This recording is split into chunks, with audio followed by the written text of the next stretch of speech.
Vous entendez ce bruit? C'est mon cœur qui bat, hein. Oui, assez fort, j'en conviens, c'est parce que j'ai peur en fait. Ouais, on fait comme on peut. Vous vous êtes déjà senti dépassé par quelque chose?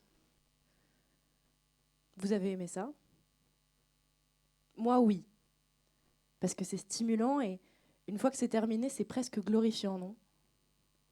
Vous avez déjà été triste? Enfin, je veux dire, profondément triste. Vous avez aimé ça? Moi, oui. Alors, je sais, c'est une émotion très difficile à vivre, la tristesse. Mais personnellement, j'ai pleuré un bon coup et à un moment donné, ça commençait à aller mieux. Vous avez déjà eu honte? Moi, oui. Je suis la preuve vivante que le ridicule ne tue pas, hein. Ouais. Ouais, vous avez la chance de rencontrer une star. En fait, c'est parce que ça me crée mes meilleures anecdotes. Est-ce que vous avez déjà été dégoûté de quelque chose? Bon, bah moi aussi. Mais sans ça, est-ce qu'on saurait vraiment ce qu'on aime? Vous connaissez cette phrase un mal pour un bien? Ouais. Bah, des fois, pour un bien, ça fait quand même vraiment mal, hein. Ouais. Puis quand ce n'est plus un mal, ce sont des mots. Et ce soir, j'aimerais que nous ayons tous l'occasion de prendre conscience de la puissance de ces mots. MAUX, j'entends. Alors, je m'appelle Aëla, j'ai 21 ans, et puis j'ai peur des quiproquos, j'ai peur d'être incomprise des autres, j'ai donc peur des mots, MOTS. J'espère que tout le monde suit encore. Et puis j'ai peur des insectes, hein. Tout type d'insectes, volants, rampants, enfin, insectes. Et puis, si. Vous connaissez cet enfant, on dit de lui qu'il est vraiment très débrouillard, mature pour son âge. Ah, vous l'avez, ça y est. Ah, c'est peut-être vous, d'ailleurs. Mais en tout cas, c'était moi, hein. J'avais tellement peur d'être l'origine des maux des autres que du coup, je préférais tout faire par moi-même. En fait, je savais que je serais incapable de supporter ma culpabilité, de leur avoir causé du tort, et puis le tort que je leur avais causé et l'émotion qu'ils allaient ressentir. Parce que je suis un peu empathique, très empathique. Des fois, ça me fait douter. Alors c'est vrai, je me suis quand même posé la question, que se passerait-il si on n'avait plus de mots? On les supprime. Plus de doute, plus d'anxiété, plus de colère. Pas mal, hein? Ouais. Alors j'aimerais vous raconter une histoire. C'est l'histoire de ma grand-mère, Louise. Alors Louise, elle adorait cuisiner et le dimanche, quand elle avait décidé que c'était un jour de fête, c'était festin. 8 services, 2 entrées, un plat de viande, un plat de poisson, ça n'en finit plus les 19 heures. Bon, vous avez compris. Et par contre, le poisson, seulement de la lotte. Ah oui, ah, parce que Louise, elle détestait le poisson, hein. Mais alors, le goût, l'odeur, rien n'allait, pas de poisson. Et puis, il y a eu ce jour, c'était un dimanche. Ce jour-là, elle n'avait pas cuisiné. On lui avait apporté une entrée. C'était du thon. Et puis, elle l'a mangé. Alors, on s'est tous regardés un peu étonnés. Ma tante a ri, de surprise, je pense. Non, elle n'a pas changé d'avis sur le thon. À 80 ans, pas du tout. Elle avait juste oublié qu'elle ne supportait pas ça. Alors ce jour-là, c'est vrai qu'elle semblait un peu absente et le repas n'était ni bon ni mauvais, le comble pour quelqu'un qui aime cuisiner. En fait, c'était plutôt une suite d'heures sans contour. Le dimanche n'était pas vraiment un jour de fête d'ailleurs. En fait, la maladie d'Alzheimer l'avait privée de ses souvenirs et parallèlement de ses mots. Et donc ça avait complètement changé sa perception de tout. Ça avait pris son identité, on va dire. Alors je vous repose la question, que reste-t-il? Que reste-t-il de quelqu'un quand on supprime les mots? Peut-être un peu moins que prévu en fait. Et vous me direz, mais là, si on est obligé de les garder, ils servent à quoi ces mots? Ben, ils ont bien un but. En fait, ce sont des leviers de transformation. Parce que depuis toujours, notre cerveau, il est conçu pour alerter et prioriser le danger. Alors du coup, il envoie une petite alerte qui a pour but de nous faire évoluer nos comportements en fonction de cette alerte qui est lancée. Et c'est vrai que si on n'a pas le bon comportement, si on décide, comme on nous l'a appris, à gérer nos émotions, et bien du coup, on décide de donner un petit coup de pied comme ça. On dit ah non, je te laisse de côté plus tard. Là, je suis bien sans toi. Bah oui, forcément. Et du coup, vous gardez ce comportement qui est encodé en mémoire avec le mal qui vient de vous ronger, avec cette petite alerte. Comme ça, le futur vous, il sait déjà quoi faire. Hein. À votre cerveau, il est prévoyant. Alors par exemple, monsieur, on va prendre monsieur. Supposons que vous avez 5 ans, vous courez, vous glissez, vous tombez la tête dans la fourmilière. Le lendemain, vous repassez devant la fourmilière, et au lieu d'aller vérifier si ces fourmis sont vraiment méchantes avec des armes, vous décidez plutôt de vous décaler gentiment. Soyez sûr qu'aujourd'hui, à chaque fois que vous voyez des fourmis, vous partez en courant. Hein. Eh oui. Alors, si je résume, nos mots ont un impact sur nos comportements. Nos comportements, comme on le sait, deviennent vite des réflexes, des habitudes. Les mots participent à notre perception des choses, comme pour Louise. Est-ce que ça veut dire que les mots nous définissent ? Alors, ça dépend. Madame, cette fois-ci, moi je change un peu de côté sinon.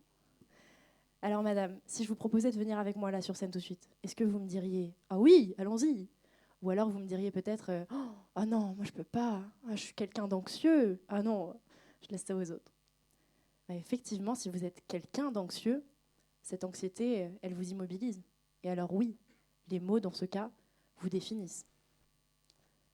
Et puis, on a eu l'habitude de diaboliser nos émotions, négatives, j'entends. Parce que cette petite alerte, vu que c'est une alerte, elle vient avec un stress. Bon, c'est facile à dire pour moi, hein, d'être là devant vous, je fais la rigolote. Mais avant de monter sur scène, j'avais peur. Puis ce soir, je vous ai dit que je savais rire de la honte, que j'appréciais la tristesse. En fait, j'avais peur, mais je me suis forcée à laisser exister cette peur. Je lui ai laissé un tout petit espace pour qu'elle soit là, qu'elle s'exprime un tout petit peu sans me submerger. Et pour ça, j'ai suivi quelques étapes assez simples.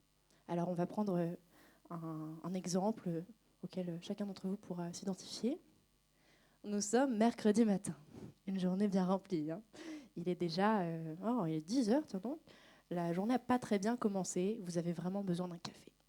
Alors vous allez à la pause café, dans la salle café, et vous croisez Karine. Si, Karine. Elle a une photo de son chat sur son bureau, là, elle en parle tout le temps, c'est Karine, quoi. Enfin bref. Et vous voyez Karine, Karine vous dit ça va, je suis trop contente de moi. Ouais, elle fait des ans comme ça à chaque fin de mot.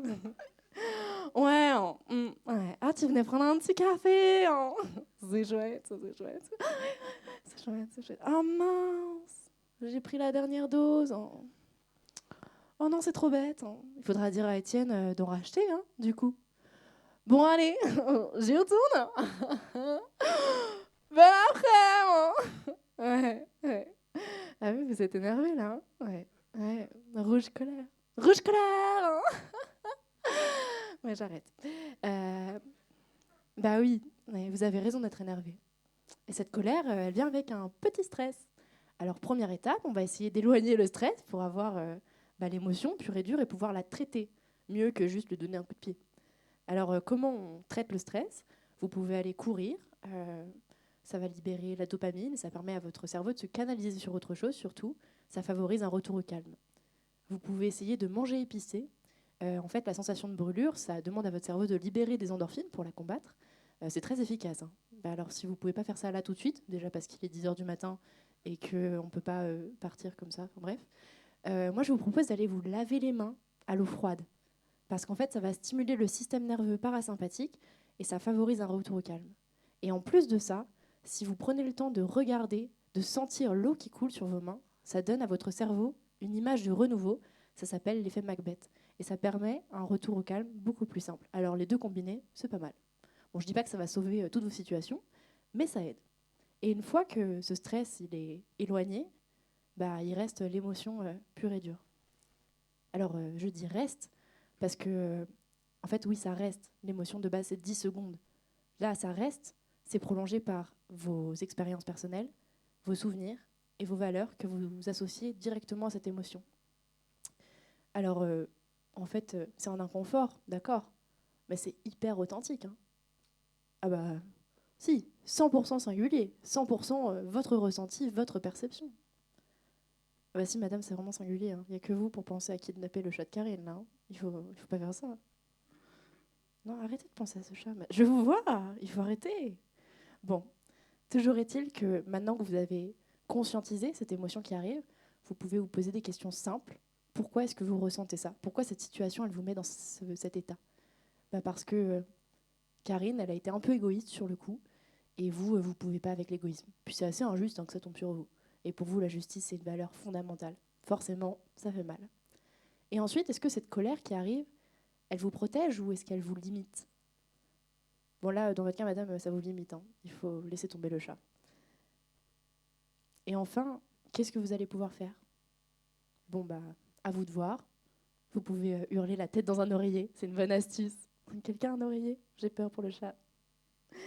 Sinon, vous pouvez vous laisser pleurer pour avoir un bon boost d'endorphine. Moi, perso, j'ai décidé d'essayer de grignoter des insectes grillés, vous voyez là? Ouais, même si je hurle, je pleure et je recrache. Il vaut mieux pas être en face.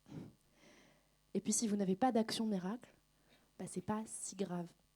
Parce qu'en fait, l'idée, c'est surtout de laisser la place à ces mots, de s'exprimer pour pouvoir les exploiter, pour pouvoir en prendre conscience et les traiter avec un comportement adapté cette fois-ci, au lieu de juste, une fois de plus, donner un petit coup de pied comme ça et les enterrer loin.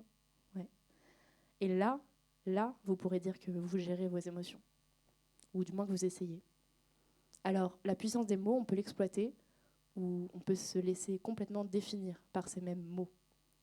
Mais si vous avez déjà eu peur d'avoir des regrets, si vous avez déjà eu peur de ne pas vivre à 100%, moi je vous invite à essayer d'être à 100% pour commencer.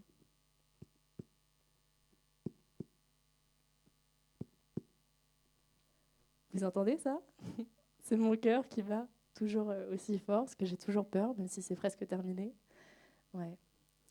Mais parce que j'ai peur, je n'oublie pas qui je suis et je me sens vraiment, vraiment vivante.